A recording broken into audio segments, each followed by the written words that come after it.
let's get back to Jim Hill and the Coaches Show on CBS2. Motion from his left, Marquise Goodwin. Deep play fake from his own end zone. Screen left. It's knocked down at the 2. Nickell Robey-Coleman planted the tailback, Matt Breida. Time now for a second look. Hello again, everybody. Welcome back to Rams on 2 Coaches Show. And Coach, as we go into this particular segment, let's just talk a little bit about what your team has done, like last week, and how good they were on the field. Yeah, they did a pretty good job last week. We knew coming into this game, the San Francisco 49ers were going to run the ball. They were going to have some screen game, and they were also going to have a lot of play action pass. We knew in order to be successful, we needed to maintain and not give them the big play, keep everything in front, and keep scratching clawing for the 4 quarters. What are the good qualities that someone like Nickell Robey-Coleman bring to the table? Well, you know, we talk about Robey, the first thing you think about is you think about leadership and energy. And then besides that, you think about his versatility as a player. This young man has had his chip on his shoulder since he came from Frostproof, Florida. Didn't get drafted, didn't start at corner at Buffalo Bills, wanted to cut him, made the team, went as a free agent, only 2 teams won him, and he got here. And when you think about that story, you think about the resiliency that he has, and he showed it for 3 years, and that's part of the reason why he's always been a part of this defense over the last 3 years since we've been here. So he's mad every time he takes the field. And if you can't tell, there's little boogers out there running around smacking and jumping and hooting and hollering. He plays as if a man is much bigger than him or if he's possessed. And a lot of that just comes from his passion that his family instilled and his love for the game. And you have an example of what we're talking about here right now. Perfect example. Just to paint a picture a little bit for the audience, you know, I always like to talk about where you are in the game and what's happening. It's the second quarter, it's tied up 7-7, and we've been scratching and clawing going back and forth. If you take a look at the down and distance, it's 2nd and 13. A lot of times in this situation, offenses like to do plays to cut the chains in half so they can come back to a manageable 3rd down, okay? So as I push play, one of the emphasis we talked about this week was understanding that we had to stop the screen game. Why? 2 things. Number one, we have the number 1 defensive football player or the number 1 player overall in the NFL, which is Aaron Donald. 2, both of their tackles were injured. So with both of their tackles being injured and with Aaron Donald being on the field, we knew they were going to make it a perimeter game trying to get things out on the edge. One thing that Nickell Robey-Coleman does an unbelievable job of is studying throughout the week who their screen guys are, what are the screen looks, so he can hit them before they come.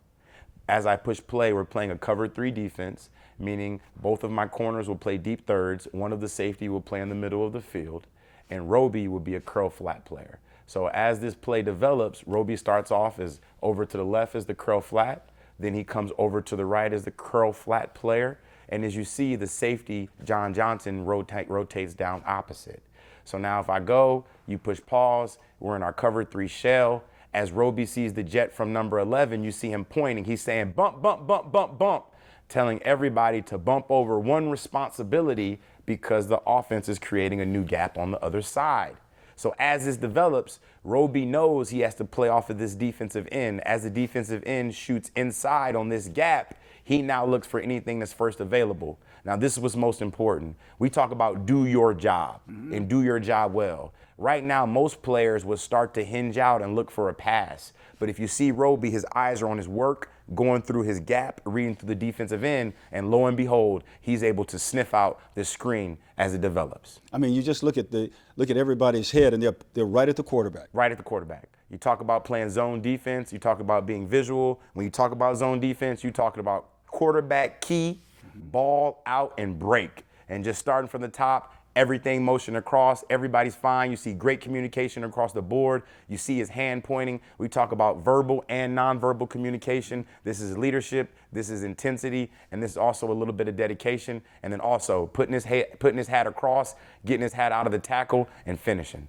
Great play by Nickell Robey-Coleman, and you see the intensity at the end. Talk, talk, talk. You cannot talk enough on the field. You cannot, especially with that loud noise with the crowd rocking around. Absolutely. Okay, now let's talk a little bit about what Troy Hill brings to the table. Troy, unbelievable athlete.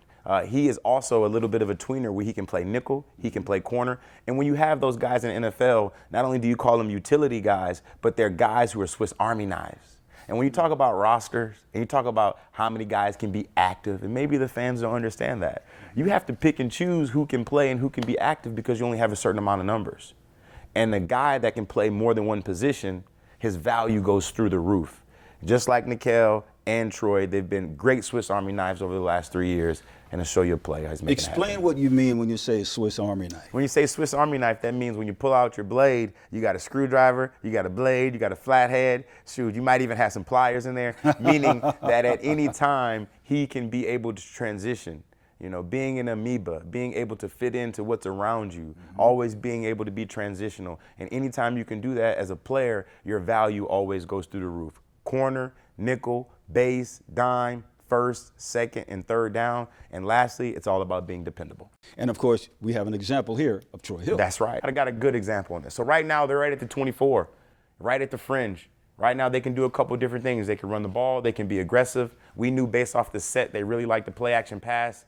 But also, we knew that they're number 1 or number 2 in the NFL in the run game for a reason. So as they start to shift over, we're in a different variation of cover 3. You see Troy Hill down here to our bottom right. His eyes are looking through the quarterback, reading his cushion race technique, reading for run pass. And he knows that if his receiver, number 19 down at the bottom, stems inside and cracks either Samson, who's down here, or JJ, who's our safety, he must be ready to crack or place. But he needs to do it efficiently. When I say efficiently, meaning as this play develops, the longer it takes Troy Hill to figure out what's going on and react, 2 things are going to happen. The offense is going to gain more yards, and he's essentially making it a harder open field tackle for himself. So he feels the play, he feels it come out on the edge, he doesn't waste any time, and we talk about when you get on the edge with the corner and you feel support inside. What is support? Support is all the white jerseys inside that are flowing to the football. For our friends and fans that are out there watching, we call that pursuit to the football. If you see those white colors coming and you feel that you have pursuit, it allows Troy to be a little bit more aggressive and take a shot from outside in. And that's what's so important. And just to bring it back, watch his movement, no wasted movement, come up and take a shot. And even though he didn't get it down, that's still a gain of nothing. And now they're getting a 2nd and 10, referring to what I said earlier. They're going to try to cut the chains in half. Hustle, pursuit, effort, that leads to victories. And Coach and I will be back in just a couple of moments. Stat to know. Rams blitz, pocket crumbling, and Garoppolo will have to eat it. Aaron Donald got there first. They're going to stretch Breida through the right side, except Aaron Donald had other ideas. Grabs him by the shoulder pads and tosses him to the turf for a loss of 3.